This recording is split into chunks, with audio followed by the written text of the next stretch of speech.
जी हाँ दोस्तों, नमस्कार। एक बार फिर से आपका हार्दिक स्वागत और अभिनंदन है इस सीरीज में। और हमारी सीरीज चल रही आरपीसी स्कूल व्याख्याता ग्रेड फर्स्ट PYQ। पहला वीडियो अगर आप लोगों ने नहीं देखा तो उस वीडियो को भी जरूर देख ले। आज हम लोग बात करेंगे साथियों परीक्षा आरपीसी स्कूल व्याख्याता एग्जाम हुआ था 2022 में, ग्रुप बी की। बात करेंगे मेरे साथियों इंडियन पॉलिटी, भारतीय राज्य व्यवस्था और भारतीय राज्य व्यवस्था से संबंधित उन तमाम क्वेश्चनों का हम आज लोग संपूर्ण व्याख्यात्मक हल करेंगे। मैं हूं आपका साथी विकास गोला, स्कूल व्याख्याता राजनीति विज्ञान। 2022 ग्रुप बी के अंदर पहला प्रश्न आया था भारतीय राज्य व्यवस्था से संबंधित। और पहला प्रश्न क्या कह रहा है, देखिए।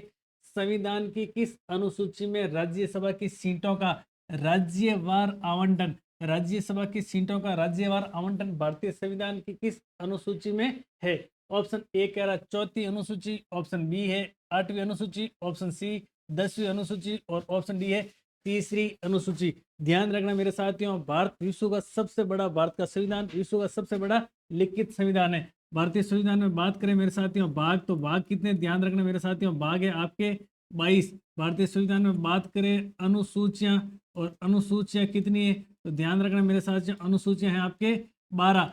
वर्तमान में 12 अनुसूचियां हैं, लेकिन प्रारंभ या फिर अपन बात करें मूल संविधान, ओरिजिनल कॉन्स्टिट्यूशन में कितनी अनुसूचियां थी तो ध्यान रखना मेरे साथियों, कितनी अनुसूचियां थी? 8 अनुसूचियां थी। भारतीय संविधान में बात करें अनुच्छेद कितने हैं तो ध्यान रखना मेरे साथियों 395 अनुच्छेद है।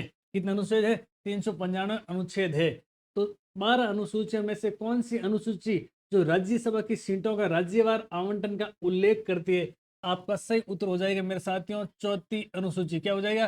चौथी अनुसूची, यानी कि ऑप्शन ए सही हो जाएगा। हम लोगों ने आपसे वादा किया था कि हम संपूर्ण व्याख्यात्मक हल करेंगे, 360 एनालिसिस करेंगे। उसी के तहत मैं आप लोगों को बता दूं कि आठवीं अनुसूची किससे संबंधित है तो ध्यान रखना भारत की भाषाओं से संबंधित है। किससे संबंधित है? भारत की भाषाओं से संबंधित है। और आठवीं अनुसूची में प्रारंभ में जब संविधान लागू हुआ था उस समय कितनी भाषाओं का उल्लेख था तो ध्यान रखना मेरे साथियों 14 भाषाओं का उल्लेख था। कितनी भाषाओं का उल्लेख था? 14 भाषाओं का उल्लेख था। बात करें वर्तमान में कितनी भाषाओं का उल्लेख है तो वर्तमान में आपके 22 भाषाओं का उल्लेख है। बात करें साथियों 10वीं अनुसूची मूल संविधान में नहीं थी, क्योंकि मूल संविधान में 8 ही अनुसूचियां थी। तो आप लोगों के मन में आ रहा है कि सर 10वीं अनुसूची को कब जोड़ा गया? 52वां कॉन्स्टिट्यूशन अमेंडमेंट हुआ था मेरे साथियों 1985। इस संविधान संशोधन के तहत भारतीय संविधान में 10वीं अनुसूची जोड़ी। और 10वीं अनुसूची किससे संबंधित है तो ध्यान रखना आपके संबंधित है दल बदल से। किससे संबंधित है? दल बदल से संबंधित, यानी कि दल बदल के नियम कठोर किए गए थे। किस अनुसूची के तहत? 10वीं अनुसूची के तहत। किस संविधान संशोधन के तहत? 52वें संविधान संशोधन 1985 के तहत। लगे हाथ मैं आपको बता दूं कि तीसरी अनुसूची, और तीसरी अनुसूची में किसका उल्लेख है तो ध्यान रखना मेरे साथियों शपथ और प्रतिज्ञान का। किसका है? शपथ और प्रतिज्ञान का उल्लेख है। अब आप लोगों के मन में आ रहा है कि सर किन की शपथ और प्रतिज्ञान का उल्लेख है तो ध्यान रखना मेरे साथियों संघ संघ के अंदर लोकसभा के सदस्य, और उसके बाद में बात करें तो संघ के मंत्री की शपथ का उल्लेख है। उसके बाद में राज्य विधानसभा के सदस्य और राज्य विधानमंडल के मंत्रियों की शपथ का उल्लेख है। उसके साथ साथ में सुप्रीम कोर्ट और हाई कोर्ट के न्यायाधीशों की शपथ और प्रतिज्ञान का उल्लेख है। और भारतीय महानियंत्रक लेखा परीक्षक की शपथ का उल्लेख कहां पर है? भारतीय संविधान की अनुसूची 3 में। विशेष रूप से ध्यान रखना, भारतीय संविधान की अनुसूची 3 में इन लोगों की शपथ का उल्लेख है, लेकिन ध्यान रखना राष्ट्रपति की शपथ का उल्लेख नहीं है। राष्ट्रपति की शपथ का उल्लेख नहीं है। तो राष्ट्रपति की शपथ का उल्लेख कहाँ है? ध्यान रखना भारतीय संविधान का अनुच्छेद 60 राष्ट्रपति की शपथ का उल्लेख करता है। उपराष्ट्रपति और उपराष्ट्रपति की शपथ का उल्लेख तो ध्यान रखना मेरे साथियों भारतीय संविधान और भारतीय संविधान का आर्टिकल 69 है जो उपराष्ट्रपति की शपथ का उल्लेख करता है। जबकि बात करें मेरे साथियों राज्यपाल, और राज्यपाल की शपथ का उल्लेख कहाँ है तो ध्यान रखना भारतीय संविधान का आर्टिकल 159 राज्यपाल की शपथ का उल्लेख करता है। फटाफट से आप लोगों के मैं कमेंट देख लेता हूँ। बिल्कुल काफी जनों के सही उत्तर आ रहे हैं। अब देखिए आपका 360 डिग्री कॉन्सेप्ट क्लियर हो रहा है कि नहीं हो रहा है? यानी कि मैं ऐसा कहूं कि आपका संपूर्ण कॉन्सेप्ट क्लियर हो रहा है, संपूर्ण आपका रिवीजन हो रहा है, संपूर्ण आपका टॉपिक टॉपिक क्लियर हो रहा है, तो कोई अतिशयोक्ति नहीं होगी। अगला प्रश्न देखिए। अगला प्रश्न क्या कह रहा है, सूची फर्स्ट का मिलान सूची सेकंड से कीजिए और सूचियों के नीचे दिए गए कूट में से सही उत्तर का चयन कीजिए।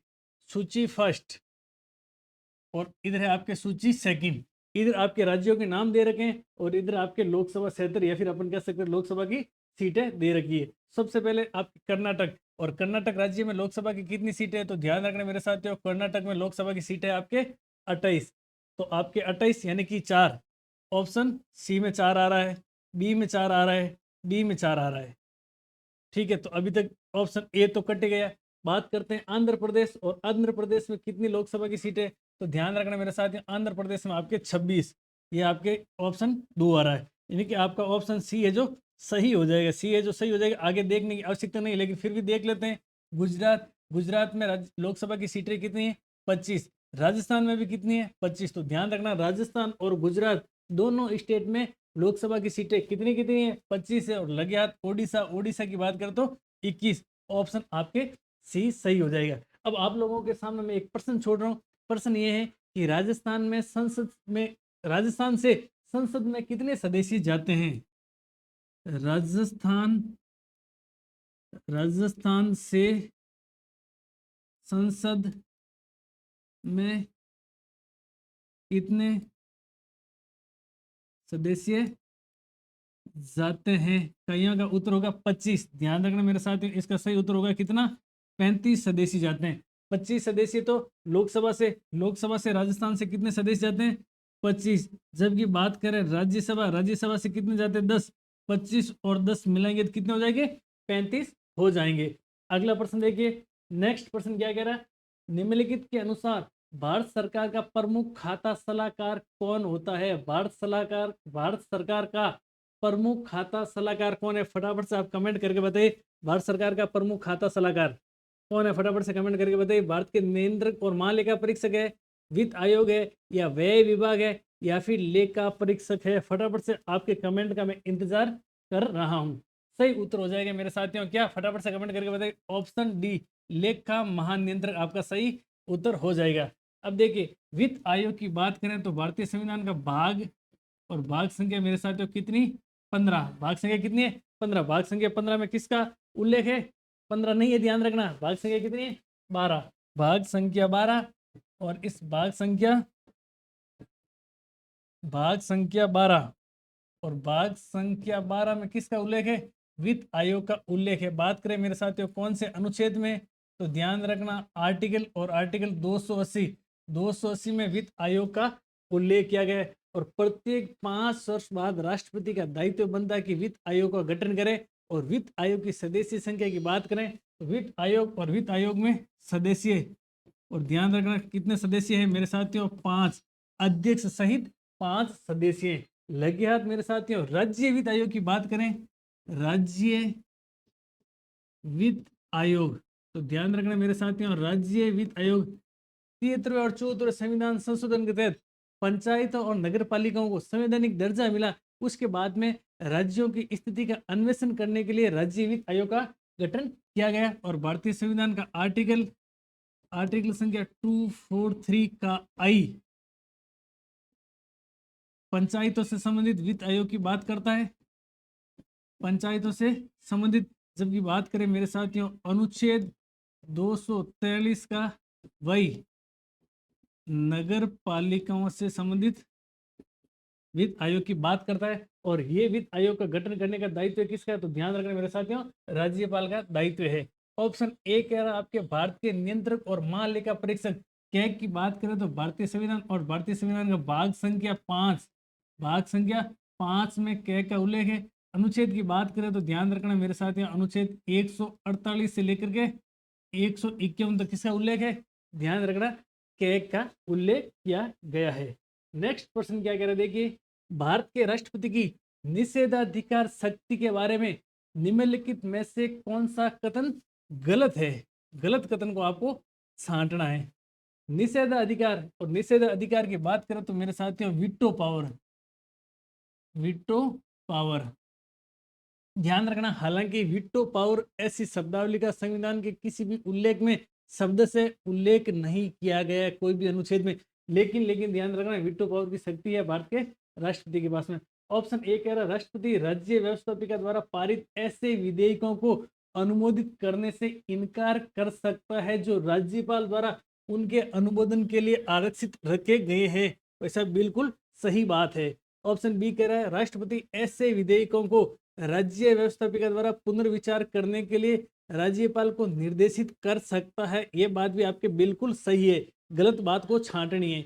ऑप्शन सी कह रहा है यदि राज्य व्यवस्थापिका विधेयक को वापस राष्ट्रपति के पास भेजती है तो उनके पास विधेयक को अनुमोदित करने के अलावा कोई विकल्प नहीं रह जाता है। यानी कि राज्य व्यवस्थापिका या फिर बात करें राज्य विधानमंडल विधेयक को वापस राष्ट्रपति के पास भेजती है तो उसके पास विधेयक को अनुमोदित करने के अलावा कोई विकल्प नहीं रह जाता है।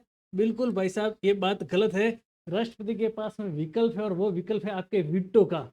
तो ऑप्शन सी आपके सही हो जाएगा। फिर भी अपन ऑप्शन डी को पढ़ लेते हैं। ऑप्शन डी कह रहा है राज्य व्यवस्थापिका द्वारा पारित विधेयक को सीधे अनुमोदित नहीं करने की शक्ति राष्ट्रपति को दरअसल राज्यपाल के माध्यम से प्राप्त होती है। बिल्कुल सही बात है। बात करें मेरे साथियों अभी तक भारत के इतिहास में, स्वतंत्र भारत के इतिहास में एक बार 1986 में ज्ञानी जेल सिंह जी राष्ट्रपति थे, उस समय उन्होंने वीटो का प्रयोग किया गया था। बात है मेरे साथियों 1986 में एक विधेयक आया था जिसका नाम था भारतीय डाक संशोधन विधेयक। इस समय भारत के राष्ट्रपति हुआ करते थे राष्ट्रपति हुआ करते थे आपके डॉक्टर ज्ञानी जेल सिंह जी। और इन्होंने ज्ञानी जेल सिंह जी ने किया था वीटो का प्रयोग, और वीटो का प्रयोग किया था, उस वीटो का नाम था मेरे साथियों पॉकेट वीटो। कौन सा पॉकेट वीटो? कौन सा वीटो था? Pocket veto.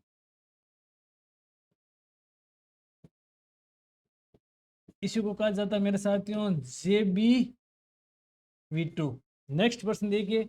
नेक्स्ट प्रश्न क्या है? इस प्रश्न का उत्तर क्या हो जाएगा आपके? इस प्रश्न का उत्तर हो जाएगा आपके सी। क्या हो जाएगा? सी। गलत कथन कौन सा है? सी। अगला प्रश्न देखिए। लोकसभा के गठन के बारे में निम्नलिखित में से कौन से कथन सही है? दिए गए कूट में से सही उत्तर का चयन करना है। लोकसभा के गठन, और लोकसभा के गठन की बात करें तो भारतीय संविधान और भारतीय संविधान का अनुच्छेद और आर्टिकल संख्या आपके 81 लोकसभा के गठन की बात करता है। ऑप्शन ए कह रहा है लोकसभा की अधिकतम सदस्य संख्या 552 हो सकती है। लोकसभा की अधिकतम सदस्य संख्या बिल्कुल 552 हो सकती है। वर्तमान में लोकसभा की सदस्य संख्या 542 है। ये आपके बिल्कुल है जो गलत है। 542 नहीं है, जबकि कितनी है फटाफट से कमेंट करके बताइए। लोकसभा में राज्यों से सदस्यों की संख्या 530 से अधिक नहीं हो सकती है। बिल्कुल भाई साहब 530 से अधिक नहीं हो सकती है। फटाफट से कमेंट करके बताइए वर्तमान में कितनी है। लोकसभा में आरक्षित क्षेत्रों की संख्या 131 है, यानी आरक्षित क्षेत्रों की संख्या 131 है, जिसमें 83 अनुसूचित जातियों के लिए और 48 अनुसूचित जनजातियों के लिए। बिल्कुल बिल्कुल आपके गलत है। 131 तो है, लेकिन अनुसूचित जातियों की बात करें, अनुसूचित जाति यानी एससी, और एससी की बात करें तो यहाँ पर 84 सीटें आवंटित है या फिर आरक्षित है। जबकि अनुसूचित जनजातियां या फिर एससी की बात करें तो 47 सीटें हैं आरक्षित है। तो आपके ऑप्शन ए और ऑप्शन सी सही है, जबकि अपने को सही उत्तर का चयन करना है। अपने को किसका उत्तर का चयन करना है? ए और सी। ए और सी, यानी कि ऑप्शन सी है जो आपका सही हो जाएगा। अब लगे हाथ में आप लोगों को बता देता हूं कि लोकसभा के गठन का उल्लेख कहां पर है। तो भारतीय संविधान के आर्टिकल संख्या 81 में लोकसभा के गठन का उल्लेख है। ध्यान रखना मेरे साथियों, वर्तमान में अधिकतम सदस्य संख्या कितनी हो सकती है? 552 हो सकती है। प्रारंभ में कितनी सदस्य संख्या थी? तो मूल लोकसभा की बात करें, जब लोकसभा की पहली बैठक हुई थी उस समय लोकसभा की अधिकतम सदस्य संख्या कितनी थी? उसके बाद में अभी 552 है, तो ये कब कब बढ़ी? तो ध्यान रखना, प्रारंभ में लोकसभा सदस्यों की अधिकतम संख्या कितनी थी? 500 थी। उसके बाद में कितनी हुई? 525 हुई। उसके बाद में 545, और वर्तमान में कितनी है? ध्यान रखना, वर्तमान में 552 है। एक बार आप लोगों को मैं कमेंट चेक कर लेता हूं।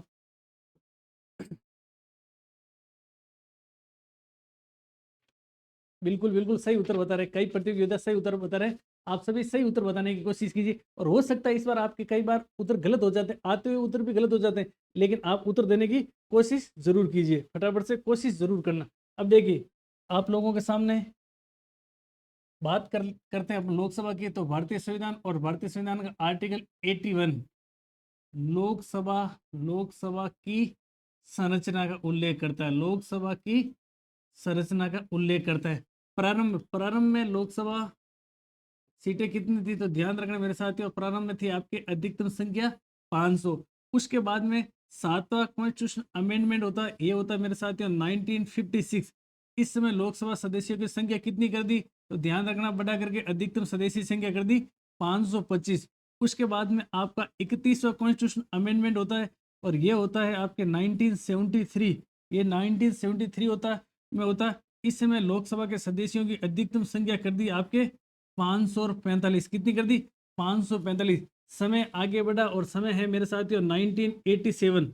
1987 गोवा दमन दीव, गोवा दमन व दीव पुनर्गठन अधिनियम, पुनर्गठन अधिनियम। और इस अधिनियम के तहत अधिकतम सदस्यीय संख्या कर दी लोकसभा की कितनी, 552 सदस्यीय संख्या। अब ध्यान रखना मेरे साथियों, 552 अधिकतम सदस्यीय संख्या कर दी। वर्तमान और बात करें मेरे साथियों वर्तमान लोकसभा में कितनी सदस्यीय संख्या, तो ध्यान रखना मेरे साथियों, वर्तमान सदस्यीय संख्या की बात करते हैं आपके 543। कितनी है, 543 है। जिसमें मेरे साथियों बात करें राज्यों से कितने सदस्य आते हैं, तो ध्यान रखना आपके 524 सदस्य तो आते हैं किससे, राज्य से। जबकि बात करें अपन यूटी से कितने सदस्य आते हैं, तो ध्यान रखना मेरे साथियों 19 सदस्य आते हैं यूटी से। और ध्यान रखना एंग्लो इंडियन का जो सिस्टम था, भारतीय संविधान के आर्टिकल संख्या 331 में एंग्लो इंडियन 2 सदस्यों को मनोनीत किया जाता था राष्ट्रपति के द्वारा। ये मेरे साथियों सिस्टम आपके 104वां कॉन्स्टिट्यूशन अमेंडमेंट हुआ था, और 104वां कॉन्स्टिट्यूशन अमेंडमेंट हुआ था आपके 2019। इसमें एंग्लो इंडियन की व्यवस्था समाप्त कर दी, तो आपको ध्यान रखना है कि वर्तमान लोकसभा की सदस्य संख्या अधिकतम तो कितनी हो सकती है, 552 हो सकती है, जबकि वर्तमान में है कितनी, तो 543 है। राज्यों से कितने सदस्य निर्वाचित होकर आते हैं, 524। यूटी यानी संघ शासित प्रदेश या केंद्र शासित प्रदेश है 19, इनको मिलाएंगे तो अपने कितने हो जाएंगे, 543। अनुच्छेद 331 में जो 2 एंग्लो इंडियन मनोनीत होकर आते थे, वो 104वें कॉन्स्टिट्यूशन अमेंडमेंट 2019 में उनको क्या कर दिया, खत्म कर दिया, यानी कि ऐसा प्रावधान खत्म कर दिया। जबकि लगे हाथ एक बात और बता देता हूँ, भारतीय संविधान का आर्टिकल 330 किससे संबंधित है, ध्यान रखना मेरे साथियों, आर्टिकल 330 एससी और एसटी का लोकसभा में आरक्षण, क्या है, लोकसभा में आरक्षण किस अनुच्छेद में है ऐसा उल्लेख, तो ध्यान रखना मेरे साथियों आर्टिकल 330 के अंदर इसका उल्लेख किया गया है। तो उम्मीद करता हूं मेरे साथियों आज का सेशन आप लोगों को पसंद आया है। अगर सेशन पसंद आया तो इसको लाइक जरूर करें, जिससे हमारे अंदर एक नई ऊर्जा और सकारात्मक ऊर्जा का संचार होगा, जिससे हम ग्रुप सी का जो पेपर हुआ था स्कूल व्याख्याता का, वो जल्दी से जल्दी आप लोगों के सामने लेकर उपस्थित हो जाएं। तो मिलते हैं साथियों अगले वीडियो में, तब तक मस्त रहिए, स्वस्थ रहिए, पढ़ते रहिए। जय हिंद साथियों, जय संविधान।